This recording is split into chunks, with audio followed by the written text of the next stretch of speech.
Terms and condition to be a disciple of Jesus Christ. पिछले बुधवार की सेवकाई में हम लोगों ने देखा कि प्रभु यीशु का चेला बनने का शर्त क्या क्या है, और बहुत सारी शर्तें हैं। हमें सिर्फ बच्चे सिर्फ बन के नहीं रहना है। जिस प्रकार हम चाहते हैं हमारे बच्चे भी बड़े हो, क्लास नर्सरी से 1, 2, 3, 4 में जाए, उसी प्रकार प्रभु यीशु भी चाहते हैं कि हम आत्मिक क्षेत्र में आगे बढ़ते चले जाए। हालेलुया। तो अब हमें प्रभु चाहते हैं कि हम बालक ना बने, अब हम प्रभु चाहते हैं कि हम मैच्योर क्रिश्चियन बने, बेबी क्रिश्चियन नहीं हो कि अब मैच्योर क्रिश्चियन बने। उसके लिए प्रभु ने एक शर्त रखा है कि तुम्हें मेरा चेला बनना पड़ेगा। अब तुम संतान थे, छोटे थे, अब तुम बड़े हो गए हो, अब तुम्हें मेरा चेला बनना पड़ेगा। और अगर तुम चेला बनना चाहते हो तो मेरी कुछ शर्तें हैं जिसे तुम्हें मानना पड़ेगा, और जब मेरी कुछ शर्तों को तुम मानोगे तभी तुम मेरा चेला बन पाओगे। तो हम लोग निकालेंगे लूका 14 का 26 पद। यदि कोई मेरे पास आए और अपने पिता माता और अपने पत्नी और बच्चों और भाई और बहन वरन अपने प्राण को भी अप्रिय ना जाने तो वो मेरे चेला नहीं हो सकता। जी, तो देखिए यहाँ पे प्रभु यीशु ने कुछ शर्त रखा है। पहला शर्त यहाँ पे हम ये दे सकते हैं कि यदि कोई मेरे पीछे आना चाहता है या मेरा चेला बनना चाहता है तो उसे अपने माँ पिताजी, अपनी पत्नी, अपनी बेटा और बेटी और अपने भाई बहन और अपनी बहनों को और अपने यहाँ तक कि अपने प्राण तक को उसे तुच्छ ठानना पड़ेगा, ताकि तभी वो मेरा चेला बन सकेगा। तो इससे हम क्या समझ सकते हैं कि सबसे ज़्यादा परिवार में जो भी हो, माँ पिताजी भाई बहन जितने जो भी हो, उन सबसे ज़्यादा हमें क्या करना पड़ेगा? परमेश्वर से प्रेम करना पड़ेगा। जिसको हम सबसे ज़्यादा प्यार करते हैं उसके बारे में हम दिन रात उसी के बारे में सोचते रहते हैं, है कि नहीं? तो प्रभु यीशु भी कहते हैं कि यदि तुम मेरा चेला बनना चाहते हो तो तुम्हें सबसे ज़्यादा मुझे प्यार करना पड़ेगा। तो आज हम अपने आप से प्रश्न पूछे कि क्या मैं प्रभु यीशु से सबसे ज़्यादा प्यार करता हूँ? अगर प्यार करता हूँ तो क्या मैं उन्हीं के बारे में दिन रात सोचते रहता हूँ? अगर हम उन्हीं के बारे में दिन रात नहीं सोचते हैं तो हम उनका चेला नहीं बन पाए हैं। क्योंकि खासकर ज़्यादातर क्या होता है कि हम दिन भर, याद कीजिए, विचार कीजिए, हम अपने ही बारे में सोचते रहते हैं, अपने ही बारे में। मुझे ये पसंद है, मुझे ये खाने का दिल है, आज मुझे वहाँ जाना है, या उसने मुझे ऐसा क्यों कहा, वो तो इतना छोटा है या इतना छोटी है, उसे ऐसा नहीं कहना चाहिए था। इस प्रकार का बहुत सारी बात हम सोचते रहते हैं अपने ही बारे में। और फोटो भी यदि हम देखें, ग्रुप फोटो, तो अपने को ही सबसे पहले देखते हैं, अपने को ही हम प्यार करते रहते हैं। मुझे क्या पसंद है, मुझे कहाँ जाना है, मुझे क्या करना है। तो इस प्रकार का दिन भर हम अपने ही बारे में यदि सोचते रहेंगे तो क्या होगा? कैसे हम प्रभु का चेला बन पाएंगे? हमें क्या करना है? सबसे ज़्यादा प्रभु को प्यार करना है तो उनके ही बारे में सोचना है कि प्रभु ने क्या कहा है अपने वचनों में, प्रभु मुझसे कितना प्यार करते हैं, प्रभु ने मेरे लिए क्या क्या बलिदान किया, प्रभु ने अपने वचनों में मेरे लिए क्या क्या प्रतिज्ञा किया है, प्रभु का स्वभाव कैसा था। इस विषय में ही हमें सोचते रहना है, और आज प्रभु के महिमा में किस प्रकार कर पाऊंगा, इस प्रकार से हमें सोचना है, तभी हम उनका चेला बन पाएंगे। यदि हम इस प्रकार से नहीं सोचते हैं तो हम अपने ही बारे में जब हम सोचते रहते हैं तो हमारा जीवन सेल्फ सेंटर्ड लाइफ बन जाता है। सेल्फ सेंटर्ड लाइफ का मतलब होता है कि स्व केंद्रित जीवन। तो प्रभु का चेला बनना है तो अब हमें अपना लाइफ को चेंज करना है और स्व केंद्रित जीवन से प्रभु केंद्रित जीवन बनाना है। हालेलुया। प्रभु केंद्रित जीवन हम कैसे बना सकते हैं? हम अपने को ही अब नहीं सोच के, जिस प्रभु ने मेरे लिए अपने जान तक दे दिया, मेरे लिए स्वर्ग छोड़कर मेरे लिए आए, अब मुझे भी उनके लिए जीना है। अब मैं प्रभु के लिए क्या कर सकता हूँ या प्रभु के लिए मैं क्या कर सकती हूँ?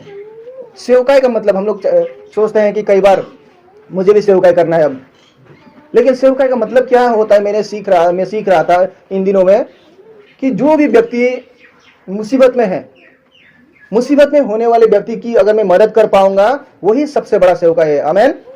क्योंकि अगर देखे हुए व्यक्ति को, जिसको जरूरत है, उसे मैं मदद नहीं कर रहा हूं और मैं अनदेखी परमेश्वर की मैं सेवकाई करूंगा, तो ये कैसा बात हुआ ना?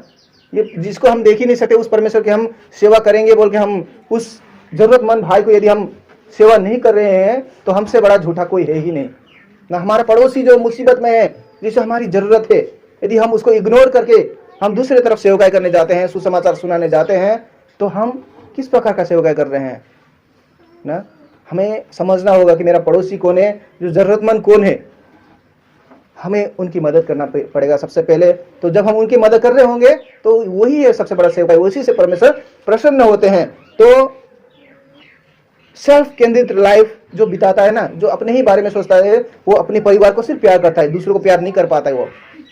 लेकिन जो प्रभु केंद्रित जीवन बिताता है, वो प्रभु का प्रेम से इतना भर जाता है कि वो अपने को या पराये को, सभी को अपने ही बेटा बेटी समान मानने लगता है। हालेलुया ना। प्रभु केंद्रित जीवन जो बिताते हैं, जिस प्रकार रीना बहन भी कह रही थी, हम सभी एक परिवार है। हो सकता है हम अलग अलग जाति से हो, अलग अलग घर से हो, लेकिन प्रभु का लहू ने हमें खरीद के, धो के सबको प्रभु का संतान बना दिया। हालेलुया। जब हम इस बात को जानेंगे ना, हम सेल्फ केंद्रित जीवन से हम प्रभु केंद्रित जीवन होने लगेंगे, और प्रभु का प्रेम हमें इतना उमड़ने लगेगा कि हम सभी को अपना ही भाई बहन और दीदी या बच्चा इस प्रकार से हम देखने लगेंगे, और सबको प्रभु का प्रेम कर पाएंगे। कि प्रभु ने भी कहा है कि यदि तुम मेरा चेला होना चाहते हो तो मैंने जिस प्रकार तुम्हें प्यार किया उसी प्रकार का प्रेम तुम सभी से करना। तो प्रभु ने किस प्रकार का प्रेम किया हमसे? अपना जान तक दे दिया। तो सभी से इस प्रकार का प्रेम हमें करने के लिए प्रभु कहते हैं, तभी हम उनका चेला बन पाएंगे। इसीलिए कोई लोग सोचता होगा कि मैं तो दारू भी नहीं पीता हूँ, मैं तो सादा बीड़ी सिगरेट भी नहीं खाता हूँ, मैं किसी को डिस्टर्ब भी नहीं करता हूँ, और सोचते हैं कि मैं तो अच्छा हूँ। लेकिन अगर वो आदमी प्रभु केंद्रित जीवन नहीं बिता रहा है, प्रभु की महिमा नहीं कर रहा है, तो भले ही वो दारू नहीं पीता हो, वो हर संडे चर्च जाता हो, वो किसी को डिस्टर्ब ना करता हो, अगर वो प्रभु की महिमा के लिए कुछ नहीं कर रहा है तो वो भी पाप है। देखिए, ये बहुत गंभीर बात है।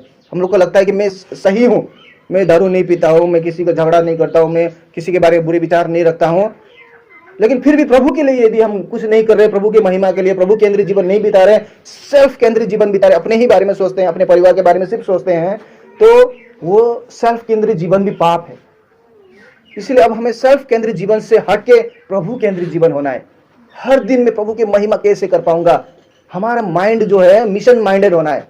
जिससे भी आज मैं मिलूं, हो सकता है उसे मैं सुसमाचार सुनाने नहीं सक रहा होऊंगा, या समय नहीं मिला होगा, या मुझे नहीं आता होगा सुसमाचार सुनाने के लिए, जिससे भी मैं मिलूं, मेरा एक ही दिमाग में यही खेलता रहना पड़ेगा कि प्रभु ये भी आपको पहचाने।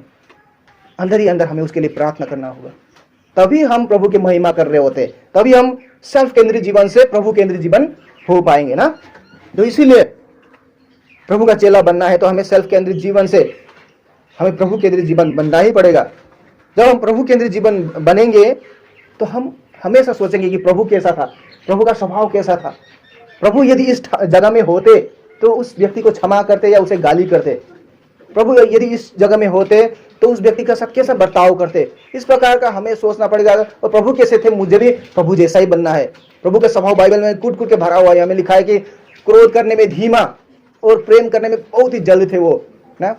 क्रोध करने में एकदम धीमा, क्रोध करते ही नहीं थे, लास्ट में उपाय नहीं होने के बाद ही वे क्रोध करते थे। जिस प्रकार फरीसियों को बहुत बार उन्होंने डांटा था, लेकिन प्रेम करने में हमेशा आगे रहते थे। तो हम लोग का स्वभाव भी ऐसा है कि नहीं है? हम लोग का स्वभाव कैसा है? हम क्रोध फट से करते हैं ना, प्रेम ही प्रेम करते हैं ज्यादातर। तो यदि हम प्रभु का चेला बनना चाहते हैं तो हमारे हृदय से भी क्रोध नहीं प्रेम निकलना पड़ेगा ना।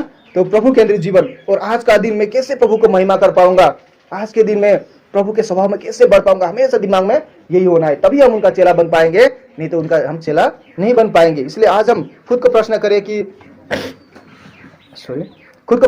कि क्या मैं सबसे ज्यादा प्रभु को प्रेम कर रहा हूं, या मैं खुद को ही प्रेम कर रहा हूं, या मैं सेल्फ सेंटर लाइफ में बिता रहा हूं। यदि मैं सेल्फ सेंटर लाइफ बिता रहा हूं तो प्रभु का चेला नहीं बन पाया हूं और मैं बेबी क्रिश्चियन हूं अभी तक ना। क्यों बोलने से, यदि मैं हमेशा ये उदाहरण देना पसंद करता हूँ, मनोज भाई यदि मुझे कुछ भी अच्छा चीज़ गिफ्ट करे या मुझे खाने के लिए कुछ अच्छा सा पकवान बना के दे, तो मेरे दिमाग में भी हमेशा रहेगा मनोज भाई ने तो मुझे दिया है, अब मुझे मनोज भाई को भी देना है, किसी दिन घर में बुला के उन्हें भी खाना खिलाना है। मेरे दिमाग में ये रहता है। तो जिस प्रभु ने हमारे लिए स्वर्ग का वैभव स्वर्ग छोड़कर हमारे लिए आए और हमारे लिए अपने आप को बलिदान कर दिए, क्या हुए हमारा जीवन वो डिजर्व नहीं करते ना? उन्हें मैं क्या दूं? प्रभु आपने तो अपना जीवन तक दे दिया, मैं आपके लिए क्या करूं? यदि हम ये नहीं सोचते हैं। और मेरा एक दोस्त था, खाने से पहले thank you lord Jesus hallelujah amen करता था वो खाना खाते उसका प्रार्थना इतना ही, thank you lord Jesus hallelujah amen. सोने से पहले भी thank you lord Jesus hallelujah amen सो जाता था। मतलब इतना ही प्रभु के लिए, जिस प्रभु ने आपके लिए अपना जान तक दे दिया उसके लिए सिर्फ thank you lord Jesus hallelujah आमीन। ये क्या बात हो ना? इस प्रकार का प्रार्थना क्या चाहते हैं क्या प्रभु? मनोज भाई ने इतना कष्ट करके 500 रुपये खर्च करके मुझे कुछ खिलाया, और उनको यदि मैं सिर्फ थैंक यू करूं और कभी कुछ नहीं खिलाऊं तो उनको भी क्या लगेगा कि कैसा कंजूस आदमी है कैसा कंजूस आदमी है, इससे तो मैं रोज खिलाता हूँ, ये मुझे सिर्फ थैंक यू बोल के चला जाता है ना। तो प्रभु भी क्या सोचते हैं कि जिसके लिए मैंने इतना अपना जान दे दिया, वो सिर्फ मुझे thank you lord Jesus hallelujah amen करता है और मेरे लिए कुछ करता ही नहीं है। तो हम प्रभु चाहते हैं या प्रभु वो चीज़ को डिजर्व करते हैं कि हम भी प्रभु के लिए कुछ करें ना। तो प्रभु को हम क्या दे सकते हैं? सबसे बड़ा बात है अपना जीवन फुल्ली समर्पित। जब तक हम नहीं करते हैं हम उनका चेला नहीं बन पाएंगे। इसलिए प्रभु आपने मेरे लिए इतना कुछ किया, अब मैं भी अपना जीवन आपके लिए मैं देना चाहता हूँ, समर्पित करना चाहता हूँ। वो सिर्फ पास्टर के लिए नहीं है या किसी अगुआ के लिए सिर्फ नहीं है, सभी जन के लिए है। प्रभु मैं आपके लिए क्या कर सकता हूँ या क्या कर सकती हूँ? जब तक ये प्रश्न हम नहीं पूछेंगे हम उनका चेला नहीं बन पाएंगे। और प्रभु चाहते कि हम सब कंप्लीट सरेंडर। एक बच्चा का मैं उदाहरण देना चाहता हूँ। एक बच्चा था जिसको उसके माता पिता ने कभी गाली नहीं किया था, डांटा नहीं था और उसे मारा भी नहीं था घर पे। एक बार क्या हुआ, बच्चा ने स्कूल में बदमाशी किया तो टीचर ने उसको आगे बुला के उसको गाली किया और बोला कि नील डाउन हो जाओ, झुको। तो बच्चा सर हम नहीं झुकेगा। तो बच्चा को कभी गाली नहीं पड़ा था, मार नहीं पड़ा था, तो बच्चा झुकने का नाम ही नहीं लेता है। तो जब टीचर ने डंडा दिखाया वो डर गया, तो झुक गया, वो झुक के नील डाउन किया, सॉरी बोला। तो अब आया मजा, अब तो झुकना पड़ा ना। तो बच्चा क्या बोलता है, सर मैं भले ही बाहर से झुक रहा हूँ लेकिन अंदर से मैं नहीं झुक रहा हूँ, अंदर से मैं खड़ा हूँ झुकेगा नहीं अंदर से वो खड़ा है तो इस प्रकार से आदमी का स्वभाव होता है अपना इच्छा सिर्फ पूरा करने का। आज बहुत सारे लोग क्रिश्चियन लोग नेम से क्रिश्चियन क्यों है मालूम है? खुद को सीनियर क्रिश्चियन कहते हैं। मैं तो जब मैं नया था तो मैं किसी पुराने दोस्त जो क्रिश्चियन थे उनसे मिलता था, अच्छा लगता था, लेकिन उनमें एक प्रकार का घमंड क्या था बोलने से, ये तो कल परसों का क्रिश्चियन है, मैं तो 10 साल पुराना सीनियर क्रिश्चियन हूँ। अरे क्रिश्चियन में कहाँ का सीनियर और जूनियर क्रिश्चियन हो गया? हो सकता है आप 10 साल पुराने क्रिश्चियन होते होंगे, लेकिन यदि आप प्रभु के वचनों में नहीं चल रहे हैं तो प्रभु के आगे तो आप कुछ भी नहीं है। कल परसों का क्रिश्चियन आपसे आगे चला जा सकता है, क्योंकि प्रभु ने स्वयं कहा है जो लास्ट होता है वही फास्ट होगा ना। इसीलिए प्रभु में कोई सीनियर जूनियर नहीं होता है। प्रभु में जो प्रभु का नजदीक हमेशा रहता है वही प्रभु का प्रिय चेला बन पाता है ना। इसीलिए प्रभु ने कहा है 2 नंबर में मैथ्यू 16 का 24 कोई पढ़ दीजिए। इसलिए आफ्नो चेलाहरूलाई भन्नुभयो, कोही मेरो पछि आउने इच्छा गर्दछ भने उसले आफूलाई इन्कार गरोस् र आफ्नो क्रुस उठाएर मेरो पछि लागोस्। आमेन। तो यहाँ पे प्रभु यीशु ने अपने चेला लोग को कहा कि यदि कोई मेरे पीछे आना चाहता है, ये 2 नंबर का शर्त है। पहला नंबर था कि सबसे पहले मुझे प्रेम करना पड़ेगा सबसे ज्यादा, अपने मम्मी पापा, अपने परिवार और अपने से भी ज्यादा मुझसे प्यार करना पड़ेगा। पहला नंबर शर्त याद रखिएगा, हमेशा मैं कभी भी पूछ सकता हूँ। और दूसरा नंबर शर्त यहाँ पे है, यदि कोई मेरे पीछे आना चाहता है तो उसे अपने आप को इनकार करना पड़ेगा और अपना क्रूस उठाकर मेरे पीछे होना पड़ेगा। अपने आप को इनकार करना पड़ेगा। वो बच्चा था, अपने आप को इनकार नहीं कर पा रहा था, इसलिए बोल रहा था मैं झुकेगा नहीं मैं झुकेगा नहीं बोल रहा था वो, ठीक है। तो हमें झुकना पड़ेगा। प्रभु ने जो हमारे लिए किया, अपने आप को तक बलिदान कर दिया, तो अब हमें क्या करना पड़ेगा? प्रभु आज से मेरी इच्छा नहीं, आपकी इच्छा पूरी हो मेरे जीवन में ना। मेरे पीछे आना चाहता है तो उसे अपने आप को इनकार करना पड़ेगा। आज यही होता है, बहुत बार हम अपने आप को इनकार नहीं कर पाते। मुझे ये खाने का दिल है तो मैं खाऊंगा ही खाऊंगा। मुझे आज गावरी मीट खाने का दिल है या मुर्गी मीट खाने का दिल है या कोई मिठाई खाने का दिल है, तो मुझे खाना ही खाना है, ला दो, नहीं लाने से मैं बात ही नहीं करूंगी इस प्रकार का कभी होता है परिवार में भी। तुम तो मेरा खुशी का भी तुम वास्ता नहीं करते, तुम्हें मेरी पसंद नापसंद का भी कोई फर्क नहीं पड़ता है, मेरे लिए इतना भी नहीं ला सकते। तो ये छोटी छोटी बातें होती है परिवार में भी कभी कभी ना। तो इस प्रकार से यदि हम उन बातों को इनकार कर सकते हैं कि नहीं, उसे अपने आप को इनकार करना पड़ेगा। ये तो जस्ट मैंने एक छोटा सा उदाहरण दिया, लेकिन ये किसके लिए है? प्रभु का चेला बनने के लिए अपने आप को इनकार करना पड़ेगा। मैं प्रभु का चेला हूं तो मेरी इच्छा जितना भी है, मेरा इच्छा जितना भी है उसे मुझे इनकार करना ही पड़ेगा। और 2 नंबर बात, मुझे क्रूस उठाना पड़ेगा, तभी मैं उनका चेला बन पाऊंगा। आज बहुत सारे लोग अपनी इच्छा को नहीं मार सकते हैं। मैंने सुना एक विश्वासी के मुंह से मैंने सुना कि प्रार्थना करने के बाद प्रभु आपकी इच्छा पूरी हो कहने के लिए वो डर रही थी, क्योंकि प्रभु ने सिखाया है कि अपने प्रार्थना में कि आपकी इच्छा पूरी हो। प्रभु को भी जब गेत्सेमनी बगीचा में वो प्रार्थना कर रहे थे और उन्हें पता था कि कल का डेट मुझे सूली में लटकाया जाएगा, दर्दनाक मौत मुझे मारेगा, प्रभु को पता था। और प्रभु का शरीर जो कह रहा था कि नहीं, तुम्हें ऐसे मौत नहीं मरना है, तुम बिना मरे भी तो आदमी लोग को तुम क्षमा कर सकते हो। उनका शरीर इस प्रकार से कह रहा था, लेकिन फिर भी वो प्रार्थना करते हुए कह रहे थे, प्रभु हो सकता है तो इस कचौरे को मेरे जीवन से हटा दीजिए, इस दंड को मेरे जीवन से हटा दीजिए, लेकिन आपकी इच्छा पूरी हो प्रभु, मेरी इच्छा नहीं है। आपका इच्छा हो यदि है कि मैं इस प्रकार से मरूं, तो मैं आपकी इच्छा अनुसार मैं मरना चाहता हूं, मेरी इच्छा अनुसार नहीं। तो इस प्रकार हमें भी क्या करना है, प्रार्थना करने के बाद लास्ट में ये कहने, प्रभु आपकी इच्छा पूरी हो। कई बार हम क्या करते हैं, प्रभु मुझे वही चाहिए, लाइफ पार्टनर के रूप में वही चाहिए। हाँ, एक नेपाली में गाना भी है, ना ये मुझे कई केटी चाहिए इस प्रकार का गाना भी है। लेकिन प्रभु में आके हमें इस प्रकार का प्रार्थना नहीं करना। कई बार प्रभु मुझे नौकरी चाहिए चाहिए, प्रभु मुझे वो वाला बिजनेस दीजिए, या प्रभु मुझे ये सामान दिला दीजिए। हाँ, इस प्रकार का बहुत सारा हमारा प्रार्थना होता है, और हम ये नहीं कह ही पाते हैं कि प्रभु आपका इच्छा पूरा हो। बहुत बार बहुत आदमी के मुंह से मैंने सुना, प्रभु को विश्वास करने से मेरा घर परिवार में नुकसान हो गया, या मेरा ये मर गया, या ये बीमार हो गया प्रभु को विश्वास करने से, इसलिए प्रभु का इच्छा में हम लोग प्रार्थना नहीं करना, अपना इच्छा में प्रार्थना करना। इस प्रकार से भी मैंने लोगों के मुंह से सुना है ना। लेकिन हमें क्या पता, प्रभु की इच्छा उससे भी महान होता होगा ना। मेरे जीवन में भी क्या हुआ था, जब मैं प्रभु में आया था, तो जब मेरा भाई का एक्सीडेंट हो गया, नदी में नहाते वक्त डूब गया, ये 1 साल का ही बात है। 2009 में मैं बपतिस्मा लिया था, 2010 में 10 का घटना है। मेरे भाई का जब नदी में इस प्रकार से डूब गया, तो मैं प्रार्थना कर रहा था, प्रभु आप तो जीवित परमेश्वर है, आप तो मेरा भाई को कहीं से भी ढूंढ के ला दे सकते हैं, बचा सकते हैं उसे, भले ही वो डूब रहा हो कहीं भी हो, उसे निकाल दीजिए ना, एक चमत्कार कर दीजिए, ताकि मेरे सब परिवार अभी का अभी आपको विश्वास कर सके। इस प्रकार का मेरा प्रार्थना था। लेकिन प्रभु ने वो प्रार्थना को नहीं सुना, वो प्रार्थना को नहीं सुना, क्योंकि प्रभु का प्लानिंग उससे भी कहीं बड़ा था। प्रभु अपने हिसाब से कार्य को कर रहे थे। 1 साल नहीं, 2 साल नहीं, 3 साल के अंदर प्रभु ने इस प्रकार से परिवार में सब कुछ मिलाया। उसके बाद में प्रभु ने ये ऐसा होने दिया कि सारे परिवार को एक दिन घुटनों में लाया। हालेलुया।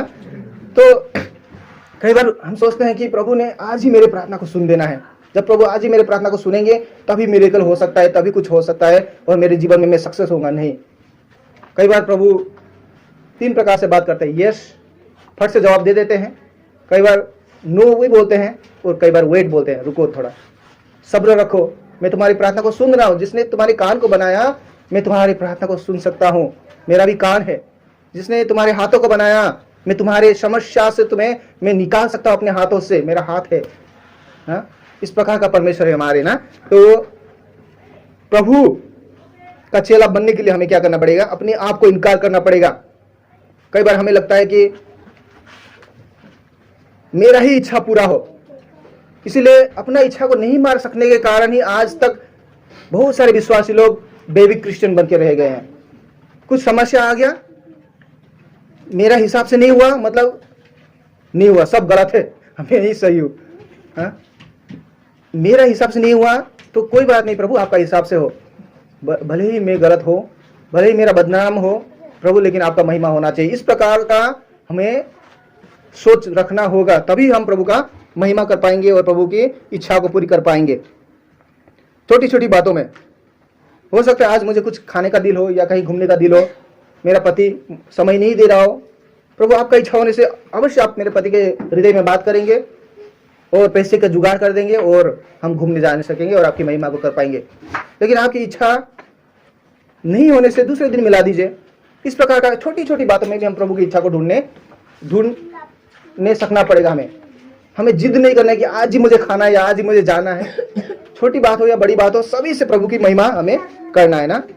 दूसरा नंबर बात क्या लिखा है कि कोई मेरे पीछे आना चाहता है तो उससे अपने आप को इनकार करना पड़ेगा। 1 नंबर, अपनी इच्छा को हर दिन मारने सकना पड़ेगा। दूसरा नंबर, अपना क्रूस उठा के मेरा पीछा चलना पड़ेगा, तभी वो मेरा चेला बन पाएगा। क्रूस उठाने का मतलब क्या है? क्या मैं एक काठ का क्रूस बना लूं और उसे लेके मैं हमेशा चलते रहूं? कई लोग क्या करते हैं, कान में क्रूस लगा के घूमते रहते हैं। कई लोग इतने गला में इतना बड़ा बड़ा क्रूस उठा के लेके चलते रहते हैं। उसका मतलब ये नहीं है। क्रूस उठाने का मतलब क्या है? शर्म ना। प्रभु को किस प्रकार का शर्मिंदा होना पड़ा। प्रभु होते हुए वो क्या कर रहे थे, नंगे बदन से 1.5 क्विंटल का काट को जा रहे थे उस गलगता पहाड़ी की ओर। कितना शर्म महसूस हुआ होगा उन्हें देखे तो। जो खुद को ईश्वर का बेटा हूं मैं के परिचय करवा रहे थे, वो आप और मेरे लिए नंगे बदन क्रूस उठा के चल रहे थे। कितना शर्मिंदगी महसूस हुआ होगा उन्हें, आप और मेरे लिए। और वही प्रभु के लिए यदि आज हम शर्मिंदगी महसूस करने में हम शर्म आता है और हम छुप जाते हैं, प्रभु के लिए ये मुझे गाली कर रहा है या प्रभु के लिए ये मुझे बदनाम कर रहा है, नहीं मुझे साइड हो जाना है, नहीं मैंने नहीं बोला तो मैंने नहीं किया तो बोल के हम पतरस की तरह यदि हम इनकार करेंगे तो हम कभी उनका चेला नहीं बन पाएंगे। क्रूस का मतलब होता है परसिक्यूशन, सतावट। प्रभु के लिए यदि किसी ने कुछ कह दिया, तुम तो क्रिश्चियन, तुमको आज से यहाँ पे जगह नहीं है। प्रभु के लिए हम लोगों ने उस दिन नेपाल का एक न्यूज देख रहा था, सुसमाचार में गए थे, पूरा इंक से उसके चेहरे पे काली पोत दिया था, पूरा इंक लगा दिया था, बाल काट दिया था। प्रभु का धन्यवाद हो, यहाँ इस जगह में तो हम लोग इस प्रकार शर्मिंदगी नहीं होने पा रहा है ना। प्रभु का महिमा हो। आज तक इस प्रकार का सतावट यहाँ पे नहीं हो रहा है, लेकिन आने वाला दिन में हो भी सकता है। उसके लिए हमें तैयार रहना पड़ेगा। भले ही प्रभु के लिए कल के दिन में मुझे सतावट आए, मुझे कोई बेइज्जत करे या मेरा बदनाम करे, प्रभु के लिए मैं खड़ा होंगे। हालेलुया।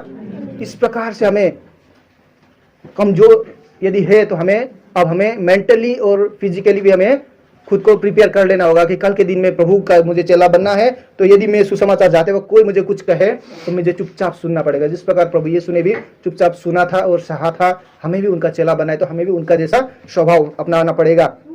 प्रभु के लिए कई बार हमें बदनाम करते हैं, उस बदनामी के समय में हम क्या करते हैं, उल्टा जवाब देते हैं या खुद को मैं सही हूं तो मैंने तो ऐसा नहीं कहा था, तो करके खुद को बचाने की कोशिश करते हैं। या प्रभु के लिए यदि तुम गाली दे रहे हो तो दो, प्रभु की महिमा हो। मेरा बदनाम होने से कोई बड़ा बात नहीं है, लेकिन प्रभु की महिमा होना चाहिए। जो लोग बदनामी से डरते हैं ना, वो अपने आप से प्यार करते हैं कि मेरा उसने बदनाम कर दिया, मेरे बारे में क्या बोल रहा होगा। हमें अपने आप से प्यार नहीं करना है, अब हमें प्रभु से ज्यादा प्यार करना पड़ेगा। हालेलुया। तभी हम उनका चेला बन पाएंगे। मेरा बदनाम क्या, मुझे एक नाम देने के लिए, मुझे ऊंचा जीवन देने के लिए प्रभु स्वयं बदनाम हुए, तो मेरा बदनामी कोई मायने नहीं रखता है। मुझे बदनाम करो, जो भी करना है करो, लेकिन मेरा प्रभु को कुछ नहीं बोलना चाहिए। मेरा प्रभु का महिमा होना चाहिए मेरे जीवन से।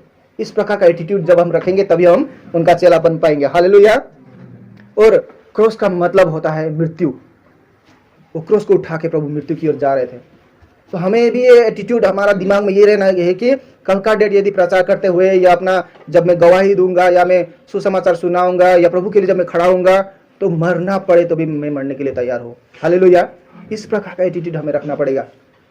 मैं एक बार एक अंकल को, बहुत सीनियर क्रिश्चियन थे वो, उनको मैं बात कर रहा था, तो मैं बोल रहा था कि अंतिम दिन आ गया है प्रभु, अंकल हमें भी अभी क्या करना है, प्रभु के लिए मरने के लिए भी तैयार होना पड़ेगा। हाँ इतु तो अभी कोत पारिम, इतु तो ईश्वर चला बेला क्या करियो परिसले इस प्रकार का वो सोच अभी हमें नहीं होना है। तो हम लोग कौन है, हम लोग भी तो चेला है, हमें भी प्रभु ने चेला बनने के लिए बुलाया है। प्रभु के लिए कुछ भी करने के लिए हमें तैयार होना पड़ेगा, तभी हम उनका चेला बन पाएंगे।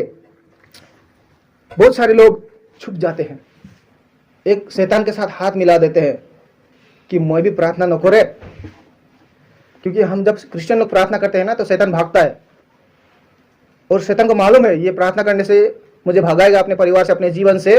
तो वो क्या कर देता है, सुख सुविधा ला देता है परिवार में।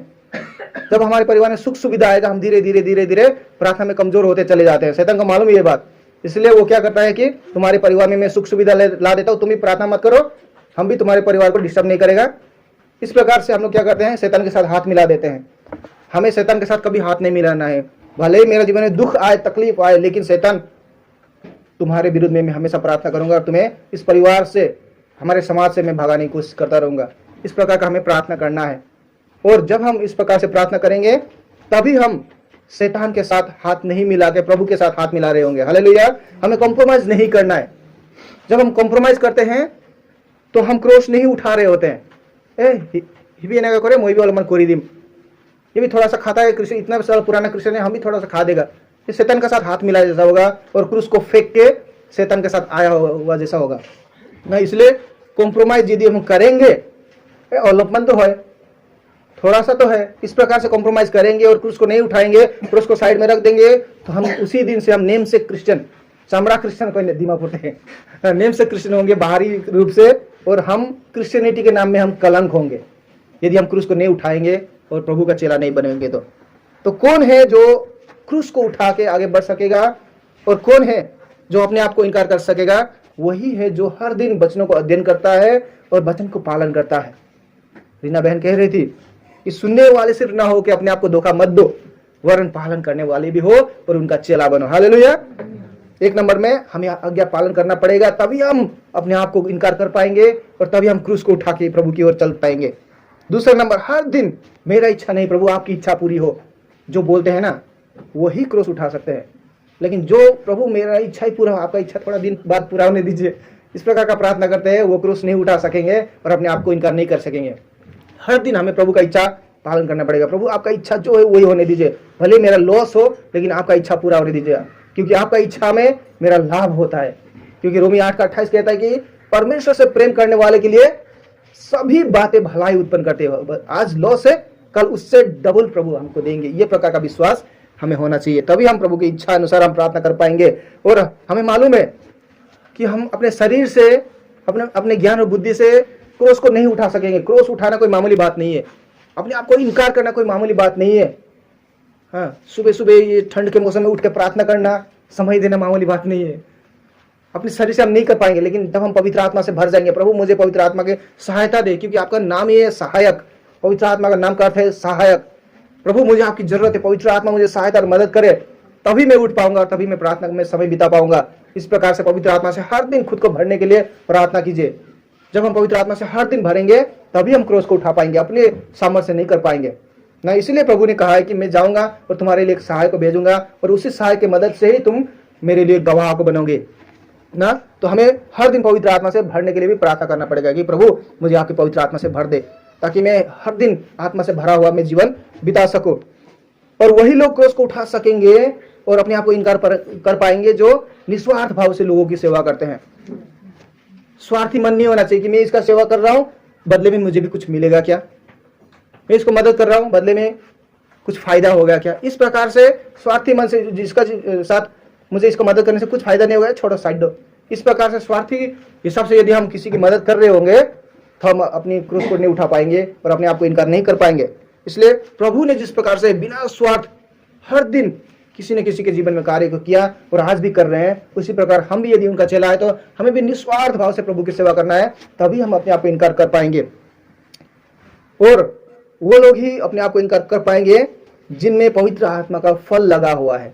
पवित्र आत्मा का फल क्या क्या है? हम लोगों ने ये साल के पहले शुरुआत दिन से हम सुन रहे हैं। पवित्र आत्मा का फल क्या क्या है? कोई क्या कहता है? गलाती 2:22-23 में लिखा है, 9 फल है। किस? आनंद, शांति, धैर्य, दया, भलाई, विश्वासता, स्वयं। ओके, आत्मसंयम ना। तो प्रेम, जो लोग प्रेम से, प्रभु के प्रेम से भरे होते हैं ना, वही खुद को इनकार कर पाएंगे। हम देखें गलाती में फिर से एक बार, आइए, हम वचन आईना है, हमें खुद को चेक करना है कि मुझ में ये है कि नहीं है ना। ये बहुत ही महत्वपूर्ण वचन है एक चेला के लिए। जब तक हम ये सब टर्म्स एंड कंडीशन को नहीं मानते, हम उनका चेला बन ही नहीं पाएंगे। गलाती 5:22-23 में लिखा है कि सबसे पहले तो है प्रेम। यदि हम में प्रेम है, स्वार्थी प्रेम नहीं, निस्वार्थ प्रेम, प्रभु का प्रेम, अगापे प्रेम से यदि हमारा हृदय भरा है, तभी हम अपने आप को इनकार कर पाएंगे और क्रोस उठा पाएंगे। नहीं तो हम क्या कर पाएंगे? उसने मुझे ऐसा कहा, मैं उसको कहां छोड़ूंगा। हाँ, इस प्रकार का प्रभु का प्रेम नहीं होने से हम बदला की भावना में अपना पूरा दिन खराब कर देंगे। दिन भर उसी के बारे में सोचते रहेंगे, उसने मुझसे क्यों कहा, उसने मेरे साथ ऐसा क्यों बर्ताव किया, दिन भर उसी के, उसको दुश्मनी बना ले। प्रभु ने तो कहा कि तुम्हें तो दुश्मन से भी प्यार करना है, दुश्मन को भी क्षमा कर देना है। और हम यदि खुद को प्रभु का चेला तो कहते हैं और क्या कर रहे हैं? बदला की भावना, उसने मुझे ऐसा क्यों कहा, उसे तो मैं कैसे क्षमा करूं, यही सोच के यदि हम सारा जीवन बिता रहे हैं तो प्रभु का चेला हम बन ही नहीं सकते। प्रभु का प्रेम का फल हमारे जीवन में फला ही नहीं अभी तक ना। तो प्रभु का प्रेम से हम भरा हुआ है तो फट से क्षमा कर सकेंगे। जिस प्रकार प्रभु को क्रूस पे लटकाते वक्त उन दरिंदों ने किस प्रकार से प्रभु को मारा था, कूटा था, और प्रभु के हृदय से क्या निकल रहा था, प्रभु आपका स्वर्गदूत भेज के इन्हें भी मार दीजिए, जला दीजिए, नहीं बोला प्रभु ने। प्रभु ने कहा, हे पिता, ये नहीं जानते क्या कर रहे हैं, इन्हें क्षमा कर दीजिए। प्रभु के हृदय में प्रेम ही प्रेम था। जितना भी आप उसको निचोड़ो, अगर उसमें रस है तो वो रस ही निकलेगा, जहर नहीं निकलेगा। जो उसके अंदर में वही निकलेगा। आज विश्वासी के हृदय में भी क्या होना चाहिए? प्रेम प्रेम प्रेम, क्षमा, दया, भलाई। ये फल हम लोग को जितना भी निचोड़े, परिस्थिति निचोड़े, कुछ भी निचोड़े, हम लोग का अंदर से क्या निकलना है? प्रेम ही निकलना है, क्षमा निकलना है, दया निकलना है। वो नहीं जानता है बेचारा, इसलिए उसने ऐसा किया। वो नहीं जानती है बेचारी, इसलिए उसने ऐसा कहा। बेचारा, प्रभु इसे क्षमा कर दीजिए। प्रेम, दया, भलाई, इस प्रकार से जितना भी हमको बुरा भला कहो, प्रभु ये नहीं जानता है क्यों ऐसा कर रहा है बेचारा, क्षमा कर दीजिए प्रभु। इस प्रकार का जब हम में वो प्रेम भरा होगा तभी वो प्रेम निकलेगा। यदि आज विश्वासी हुआ 15, 20 साल, 30 साल हो गया, कभी कुछ कोई बोल देने का साथ साथ मेरे अंदर से कड़वाहट निकल रहा है, गाली निकल रहा है, तो मुझ में प्रेम भरा ही नहीं है। किस प्रकार का विश्वासी हूं मैं चेला बन ही नहीं पाया हूं। इसका मतलब तो मैंने उद्धार पाया ही नहीं। इसका मतलब तो बेकार में खुद को मैं धोखा दे रहा हूं, दूसरों को भी धोखा दे रहा हूं, और प्रभु को भी धोखा दे रहा हूं कि मैं क्रिश्चियन हूं बोल के ना। तो कोई भी परिस्थिति हमें निचोड़े, हमारे अंदर से क्या निकलना है? प्रेम, दया, भलाई, आनंद, शांति, धैर्य, विश्वस्तता, नम्रता और संयम। ये सब फल जिसके अंदर में है वही अपने आप को इनकार कर सकता है। ये सब फल जिसके अंदर में है वही क्रूस उठा के प्रभु के पीछे चल सकता है। यदि हमारे अंदर में ये सब फल नहीं है तो हम उनका चेला कभी बन ही नहीं पाएंगे। और यदि हम बनने की सोच रहे हैं उनका चेला, तो हमें क्या करना पड़ेगा? रिपेंट करना पड़ेगा। प्रभु मुझ में आज तक वो फल क्यों नहीं है?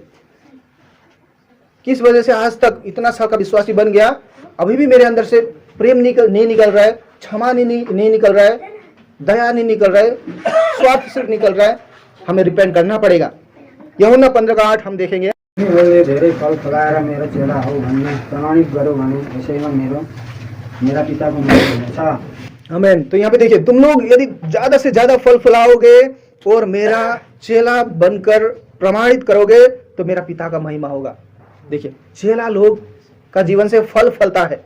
यदि आज तक हमारे जीवन से वो प्रेम नहीं निकल रहा है, वो दया, वो भलाई, वो करुणा, वो नहीं निकल रहा है हमारे जीवन से, वो धैर्य नहीं है हमारे जीवन में, तो हम फल नहीं फला रहे हैं और हम चेला नहीं बन पा रहे और पिता को महिमा नहीं हो रहा है हमारे जीवन से। इसलिए हमने आज दो शर्तों को देखा। एक तो है अपने आप से, अपने परिवार से भी ज्यादा प्रभु को सबसे ज्यादा प्रेम करना है। दूसरा है अपनी इच्छा को मारना और हर दिन क्रूस उठा के प्रभु के पीछे चलना, तभी हम उनका चेला बन पाएंगे। और भी बहुत सारे शर्तें हैं। आने वाले दिन में प्रभु ने मौका दिया तो और भी मैं एक एक करके मैं मंडली के आगे रखना चाहता हूं, ताकि हम एक अच्छा चेला बन पाए। हालेलुया। ये टर्म्स एंड कंडीशन जब हम पूरा एक्सेप्ट करेंगे तभी हम उनका चेला बन पाएंगे। नहीं तो हम सिर्फ नामधारी क्रिश्चियन ही बन के रह जाएंगे। दूसरा मंडली में और हमारे मंडली में कोई अंतर नहीं रहेगा। दूसरे विश्वासी में, सीनियर कहने वाले में और हमें जूनियर में भी कुछ अंतर नहीं रहेगा। प्रभु जब नापेंगे कि उसमें कितना पाप है और हमें कितना पाप है, बराबर ही मिलेगा प्रभु को ना। लेकिन जो अपने आप को इनकार करेंगे, प्रभु की नजर में वो महान कहलाएंगे। हालेलुया। तो इसीलिए आइए हमें क्या करना है? फल फलाना है हमारे जीवन से। जब हम फल फलाएंगे, हमें जितना भी निचोड़ो प्रेम ही निकलेगा, तो हम प्रभु का चेला बन पाएंगे। मुझे भी कई लोग कहते हैं कि अब तो आपको मुश्किल होगा जीने के लिए, आप सुसमाचार में खूब जाते रहते हैं, आपको अब मुश्किल होगा, ऐसे ऐसे जगह में आप हैं। लेकिन मैं कहता हूँ, जितना भी आप मुझे निचोड़ो, मेरे अंदर से प्रेम ही निकलेगा। जितना भी आप मुझे बुरा भला कहो, मैं बुरा भला उल्टा जवाब नहीं दूंगा। मैं मेरा अंदर में जो है मैं वही कहूँगा। अगर उसके बाद भी आप मैं बदनाम करना चाहोगे, मुझे अपने ड्यूटी से निकालना चाहोगे, कहीं दूसरी जगह भेजना चाहोगे, भेजो। प्रभु का इच्छा मेरा जीवन में जो है वही पूरा होगा। हालेलुया। तो इस प्रकार से जो भी होता है प्रभु की इच्छा अनुसार होता है। प्रभु की इच्छा नहीं हुआ तो कोई भी हमें छू भी नहीं सकता। हालेलुया। तो प्रभु का चेला बनना है तो हमें क्रूस उठा के चलना पड़ेगा। क्रूस का मतलब क्या हुआ? मौत ना। यहाँ पे एक लाश है और एक जिंदा आदमी है, और जिंदा आदमी को मैं कह रहा हूँ, वाह भाई आप तो बहुत हैंडसम है, आप तो बहुत टैलेंटेड है। तो जिंदा आदमी क्या ऐसा पूरा खुद का वही नहीं कि खुद को वो धन्यवाद देगा, हमें भी धन्यवाद देगा, थैंक यू बोलेगा। लेकिन यदि वो लाश को मैं कहूँ वाह वहाँ पे इतना हैंडसम था, इतना जवान, भरी जवानी, अब मर गया, वो लाश उठ के कुछ बोलेगा क्या? वो कुछ भी नहीं बोलेगा। और यदि मैं जिंदा आदमी को करो फालतू मानू दे आपने तो, है इतना फालतू काम भी करता है क्या? आप ऐसा करता है क्या? उसको मैं बदनाम कर दूँ या बुरा भला कहूँ बोल के वो उल्टा मुझे गाली करने लग जाएगा वो। लेकिन उसी बात को मैं उस लाश को कहूँ आपने तो कहने का मानो, बोल के उल्टा पुल्टा मैं उसको लाश को गाली करो, एकदम बदनाम कर दो, वो उठ के मुझे कुछ कहेगा? वो कुछ भी नहीं कहेगा, क्योंकि वो मर चुका है। उसी तरह जो क्रूस उठा के प्रभु के पीछे चलते हैं ना, उन्हें जितना भी बुरा भला कहो, मैं ख्रिस्त के साथ क्रूस में मर गया हूं। अब उपरांत जीवने वाला मैं नहीं हूं, लेकिन ख्रिस्त मुझ में जीते हैं। हालेलुया। जितना भी बुरा भला कहना ही कह लो, प्रभु की महिमा हो। जो क्रूस उठा के प्रभु के पीछे चलता है उसका बर्ताव ऐसा होता है, जो भी बोलना है बोलो, प्रभु की महिमा हो। तुम नहीं जानते हो तुम्हें चलाने वाला कोई और है। मुझे मनुष्य से कोई लड़ाई है ही नहीं, मेरा लड़ाई तो शैतान से है। तुम्हें चलाने वाला कोई और है। मैं जानता हूं या मैं जानती हूं तुम तो इतना प्यारा मेरा भाई हो मसीह में, इतना प्यारी मेरे बहन हो मसीह में, तुम ये नहीं कर रहे हो, मुझे मालूम है, क्योंकि तुम मुझे प्यार करती हो, मुझे प्यार करते हो। तुम्हें चलाने वाला कोई और है, मैं उससे डांटूंगा। यीशु के नाम से शैतान उसके जीवन से निकल के चला जा। हमारा बर्ताव ऐसा है। हालेलुया। तभी हम प्रभु के साथ मरे हुए होते हैं, उस क्रूस को उठा के आगे चल रहे होते हैं। लास्ट में एक वचन पढ़ के इस आज के सरमन को समाप्त करना चाहूंगा। पहला यूहन्ना 2:6। মই তেওঁক থাকো এই বুলি যি কোনোৱে কয়, তেওঁ যেন আচৰণ কৰিলে তেওঁ তেনে আচৰণ কৰা উচিত। ओके, मैं त्यो थकू, जो कोई मुझ में रहता है, जो कोई प्रभु में रहता है बोलने वाला व्यक्ति भी प्रभु के चाल चलन अनुसार चलना पड़ेगा बोल के यहाँ पे लिखा है। यदि कोई मैं प्रभु का चेला हूं बोल के खुद को कहता है, मैं क्रिश्चियन हूं बोल के खुद को कहता है, खुद के नाम क्या किया, मैं क्राइस्ट लगा दिया है उसने, तो उसका चाल चलन भी प्रभु के अनुसार होना पड़ेगा ना। तो आज आइए हम चेक करें खुद को कि मैं प्रभु का चेला बन पाया हूं कि नहीं, मैं प्रभु के टर्म्स एंड कंडीशन को मैं मान रहा हूं कि नहीं, मैं सबसे ज्यादा प्रभु को प्रेम कर रहा हूं कि नहीं, दिन भर में प्रभु के बारे में सोच रहा हूं कि नहीं, मैं अपनी इच्छाओं को मार रहा हूं कि नहीं, मैं प्रभु की इच्छा को ढूंढ रहा हूं कि नहीं, मैं क्रूस उठा के प्रभु के लिए शर्मिंदगी महसूस करने के लिए, सतावट में सहने के लिए, यहाँ तक कि मरने के लिए भी तैयार हूं कि नहीं, मेरे जीवन में प्रभु का पवित्र आत्मा का फल फला है कि नहीं, मैं उनकी आज्ञा पे चल रहा हूं कि नहीं, उनकी आज्ञा को मान रहा हूं कि नहीं, मैं हर दिन प्रभु की इच्छा को ढूंढ रहा हूं कि नहीं, और निस्वार्थ रूप से प्रभु की सेवा कर रहा हूं कि नहीं। यदि मैं नहीं कर रहा हूं तो प्रभु मुझे क्षमा करे और इस प्रकार का चेला बनने में मुझे मदद करे। आइए हम प्रार्थना करें, आइए हम रिपेंट करें। यदि हम उस प्रकार का जीवन नहीं जी रहे हैं तो ये वचन मेरे लिए भी है जितना आप लोगों के लिए था। हम सभी प्रभु का चेला बन पाने के लिए आइए प्रार्थना करें।